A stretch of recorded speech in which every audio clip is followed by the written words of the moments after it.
Primero quiero abocarme un poco a la macroeconomía en términos nacional para luego llegar a algunos temas regionales, ¿te parece? Un poco interiorizándonos respecto a lo que es el plan de gobierno del candidato Johannes Kaiser, vemos que se basa en cuatro pilares, ¿no? El plan económico, evidentemente, la reforma del Estado, la seguridad y defensa y servicios y desarrollo. ¿Estamos bien hasta ahí? Usted como gestor tal vez del plan económico, cuando uno revisa un poco el plan económico del candidato Johannes Kaiser, la frase que resuena es: el que reinvierte no paga, ¿cierto? Y uno se pregunta, si bajamos los impuestos, hasta incluso llegar a cero, por ahí escuché a a aquellas gananciales que se reinvierten y que no son retiros, ¿cierto? Que está en la propuesta. ¿Tenemos dinero en las arcas fiscales como para poder implementar esa medida de manera inmediata? Porque también uno, como contribuyente, como un ciudadano, observa que parece que en la olla que va quedando poca comida a esta altura del año, en que tenemos a un gobierno que está a puertas de, digamos, de finalizar, pero que todavía le quedan algunos meses. Por lo tanto, si hoy se detectan algunas falencias, tenemos hospitales que no tienen insumos, y todavía queda por gastar. Muy bien, bueno, vamos a tratar de abordar todos los temas que has mencionado. Efectivamente, nuestro plan económico de sentido común está basado en la Escuela Austríaca de Economía, que posiciona al emprendedor como el motor del crecimiento y el desarrollo de nuestro país, porque son los emprendedores los que crean empleo, son los emprendedores los que crean riqueza, son los emprendedores que a través de su intelecto y su esfuerzo hacen la vida del prójimo más agradable. Entonces, en ese contexto, las instituciones, por ejemplo, las instituciones formales, la Constitución, las leyes, los decretos, regulaciones, o las instituciones informales, que es la cultura, pueden facilitar ese proceso, por ejemplo, una economía de mercado, el capitalismo, donde la única forma de prosperar es dirigir tu intelecto a resolver problemas del prójimo, o se puede obstaculizar ese proceso empresarial a través, por ejemplo, del intervencionismo del Estado. Yo quiero intercambiar contigo, pero el Estado me fija condiciones que lo obstaculiza o incluso a veces lo impide. Por ejemplo, 40 horas, ley Carín, delincuencia, etcétera. O incluso lo puede impedir, por ejemplo, en una sociedad comunista o socialista donde no se respeta el derecho de propiedad privada y somos todos esclavos del Estado, del órgano director. Entonces, lo que planteamos desde el programa económico de Johannes Kaiser es súper simple: facilitar el florecimiento o como decimos también, liberar el potencial humano y productivo de nuestro país. Entonces, para lograr ese objetivo tenemos cuatro pilares esenciales. El primero es una reforma tributaria para que Chile vuelva a ser uno de los países más competitivos a nivel corporativo del mundo. ¿Y por qué digo esto? Perdón, en alguna época estuvimos rankeado muy bien dentro de los Fuimos el líder mundial. 10, por ahí, ¿no? Fuimos el líder mundial. El Tax Foundation es una institución de Estados Unidos que clasifica a los países según su competitividad fiscal anualmente. El que lidera por 7 años consecutivos ese ranking es Estonia. ¿Qué es lo que tiene Estonia? Que de hecho nos copiaron lo que nosotros teníamos en los 90. Que si tú tienes un emprendimiento y contratas trabajadores, los capacitas, te capacitas a ti mismo como emprendedor, expandes tu negocio o incluso compras propiedades a nombre de tu empresa, porque eso te permite incrementar tu patrimonio y negociar mejor con los bancos, el impuesto corporativo es cero, el impuesto a las empresas es cero. Ahora bien, si tú lo retiras para tu consumo personal, Paga. el impuesto en Estonia es 22%. Nosotros queremos volver a lo que tenía Chile en los 90, a principios de los 2000, cuando era líder a nivel mundial, que es 15% si retiras y cero a la reinversión en Chile. Si tú quieres reinvertir tu dinero fuera de Chile, es decir, quieres reinvertir tus utilidades que ganaste en Chile fuera de Chile, tienes que pagar el impuesto que corresponde, que es de hasta un 40%. Pero si lo reinviertes En en el Chile, país, claro, cero. perfecto. Cero. ¿Por qué?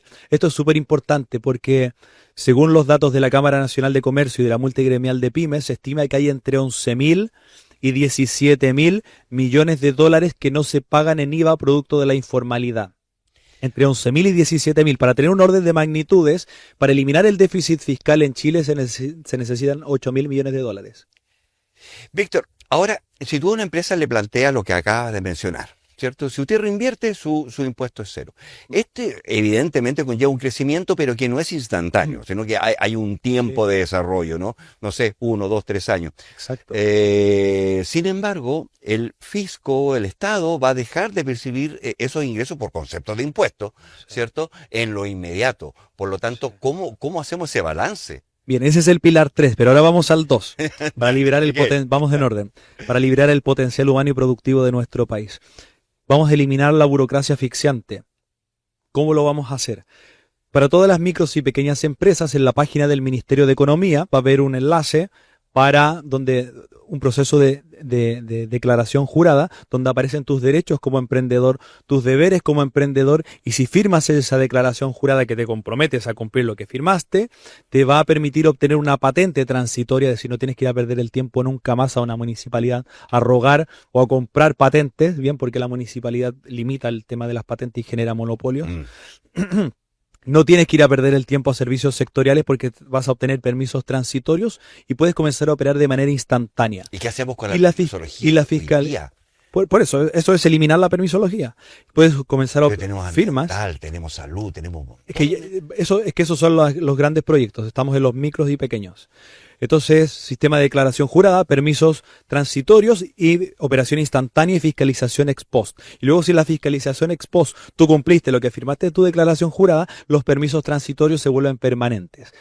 Y se acaba bien la burocracia asfixiante que tiene proyectos de inversión paralizados en nuestro país. Y eso además te permite que algunos proyectos que están en la informalidad, micros y pequeños, por ejemplo, según datos de la Cámara Nacional de Comercio y de la Multigremial de Pymes, a nivel de microempresarios hay más informales que formales. ¿Bien? Entonces nosotros queremos formalizarlos. Luego, para todos aquellos proyectos grandes, medianas y grandes empresas, el norte es la ley 19.300, que es la ley base del medio ambiente. Esa ley te dice cuáles son los proyectos que requieren declaración de impacto ambiental, o si la ley considera que generan un impacto significativo en el medio ambiente, estudio de impacto ambiental.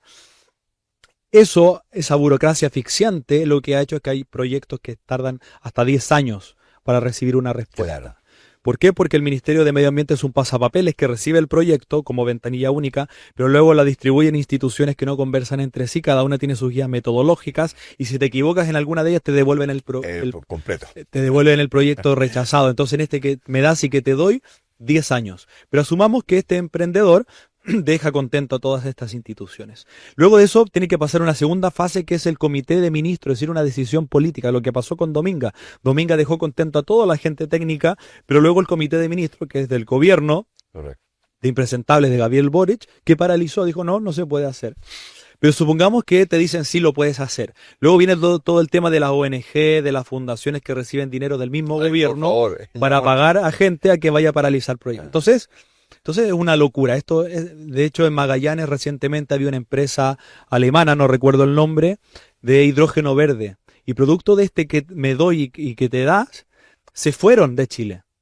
Bien, y ahí era una inversión de más de 3.000 millones de dólares. Bien, es decir, lo que cuesta esta reforma tributaria que les comenté antes. Entonces, no es trivial lo que estamos conversando, es súper importante. Entonces, vamos a reemplazar esa ley por un sistema de compromisos ambientales y compromisos económicos. ¿Cómo se hace eso? La Constitución de la República de Chile dice claramente que se debe garantizar un medio ambiente libre de contaminación. Eso está en la Constitución. Pero luego hay una bajada, porque existen rangos de tolerancia. ¿Por qué? Porque, por ejemplo, nosotros ahora estamos contaminando por los insumos que estamos utilizando. Si utilizamos nuestro vehículo estamos contaminando, etcétera. Entonces hay unos rangos tolerables que implican cumplir la Constitución. Entonces el empresario va a tener que firmar una declaración jurada que se comprometa a cumplir los rangos y la Constitución de la República de Chile, y luego compromisos económicos que si tú no cumples lo que firmaste te fundes. ¿Por qué? Porque en muchos lugares de Chile, por ejemplo, en Quilicura hay un humedal que el agua está roja porque tienes empresas alrededor que contaminan y porque internalizan la multa. Bien, entonces con eso nosotros vamos a cuidar el medio ambiente, pero a su vez vamos a facilitar la producción. A cumplir. Y si no cumple, la pena el infierno. Te cerramos, porque confiamos en ti, te dimos todas las facilidades. Y ese sistema te permite de reducir los permisos de hasta 10 años a 45 días. Esto es lo que está haciendo Estados Unidos, Donald Trump. Y esto no es trivial por lo siguiente. Donald Trump, que no es santo de tu devoción, según escucho por ahí. No es santo de mi devoción, pero está haciendo un trabajo muy importante, por ejemplo, para contener el narcotráfico y combatir el narcotráfico en América Latina, proveniente de Venezuela.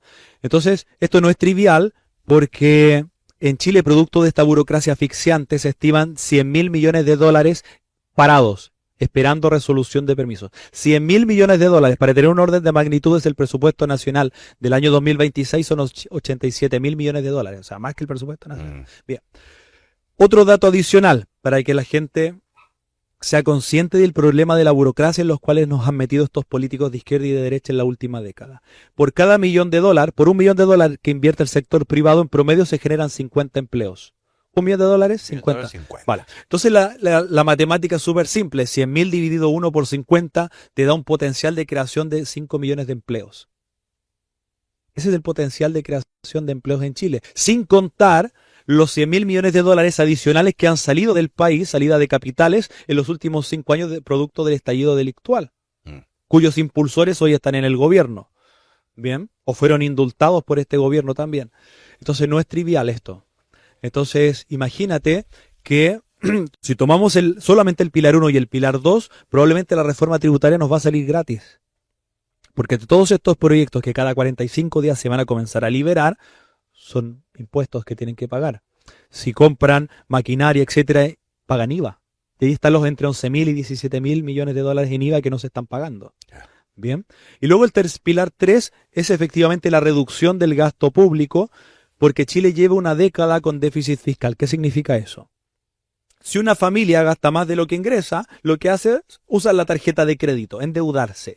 Y en la medida de que se endeuda más, la tasa de interés y las condiciones para pedir nueva deuda para esa familia suben. En el Estado es lo mismo. Entonces, y peor, porque el Estado es una familia, pero que no paga las cuentas con su dinero, sino con el dinero de los vecinos. Es fácil, con el bolsillo lleno es fácil. Entonces, cuando el gobierno gasta más de lo que ingresa, es decir, por ejemplo, la deuda en la última década se multiplicó por 10.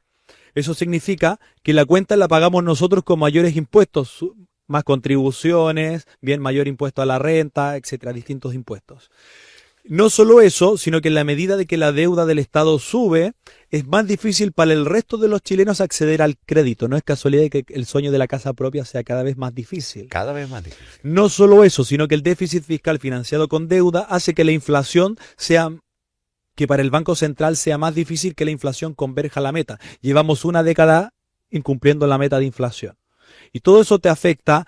Por ejemplo, la UEF, todas las cosas te suben, los planes de salud, los dividendos de las propiedades. Y el poder adquisitivo, el sueldo mínimo. Porque no sacamos nada con aumentar a 750.000, como he escuchado en algunas propuestas, ¿cierto? Como sueldo mínimo, si el poder adquisitivo va a ser el mismo de los 500, porque te suben el sueldo mínimo y inmediatamente te sube el arriendo, te sube el combustible, te sube los alimentos. Efectivamente, entonces eliminar el déficit fiscal es un deber moral para comenzar a bajar impuestos, para que la inflación tienda a cero y para que los chilenos vuelvan a tener el acceso al crédito que tenían antes.